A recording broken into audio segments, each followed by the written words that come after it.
ఇవి ఎంతలా ఉన్నాయంటే ఈ రోజున మనం చూస్తూ ఉన్నాము.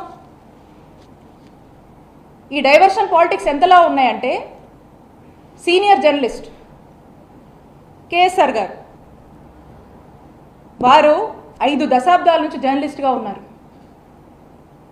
50 ఏళ్ల నుంచి ఒక సీనియర్ జర్నలిస్ట్గా ఎంతో విలువలతో ఓ చక్కటి ఇమేజ్ని క్యారీ చేస్తూ వారి యొక్క జర్నలిజంని కొనసాగిస్తున్నారు. అలాంటి ఒక వ్యక్తి ఏ రోజు ఏ విషయంలో కూడా ఒక ఎక్స్టెంట్కి మించి వెళ్ళి మాట్లాడేటువంటి మనస్తత్వం కాదైంది. న్యూట్రల్స్ కూడా తన్ని అప్రిషియేట్ చేసేటువంటి విధంగా తన యొక్క జర్నలిజం కొనసాగించారు వారి యొక్క దీంట్లో. అలాంటి వ్యక్తిని ఈ రోజున అరెస్ట్ చేశారు. అంటే ఈ రెడ్ బుక్ పాలన ఎక్కడ దాకా వచ్చిందంటే ఈరోజు జర్నలిస్టుల వరకు కూడా వచ్చింది.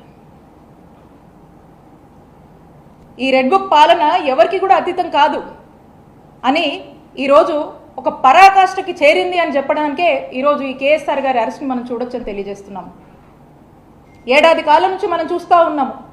ఏదైతే ఈ రెడ్ బుక్ పాలన మొదలుపెట్టారో సామాన్య కార్యకర్తల దగ్గర నుంచి వైఎస్ఆర్ కాంగ్రెస్ పార్టీ యాక్టివిస్టులు, సోషల్ మీడియాలో యాక్టివ్ ఉన్న వాళ్ళు, నాయకులు, మాజీ ఎమ్మెల్యేలు, మాజీ మంత్రులు, మాజీ ఎంపీలు, ఐఏఎస్లు, ఐపీఎస్లు ఈరోజు ఒక జర్నలిస్ట్ దగ్గరకు వచ్చింది.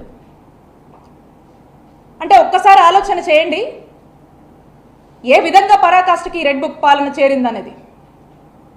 మరి ఈ రోజున ఆయన చూస్తే అందరూ చూశారు లైవ్లోనే. అది ఈవెన్ కేఎస్ఆర్ గారు వారు ఈ మాటలు మాట్లాడకపోయినా ఆ జర్నలిస్ట్ మాట్లాడినటువంటి మాటలకి కేఎస్ఆర్ గారు లైవ్లో సారీ చెప్పారు.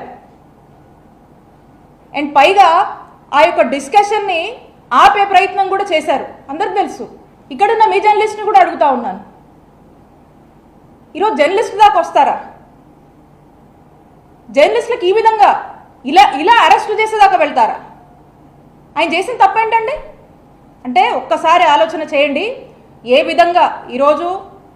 విధంగా భయభ్రాంతులకు గురి చేస్తూ ఒక టెర్రర్ని క్రియేట్ చేస్తూ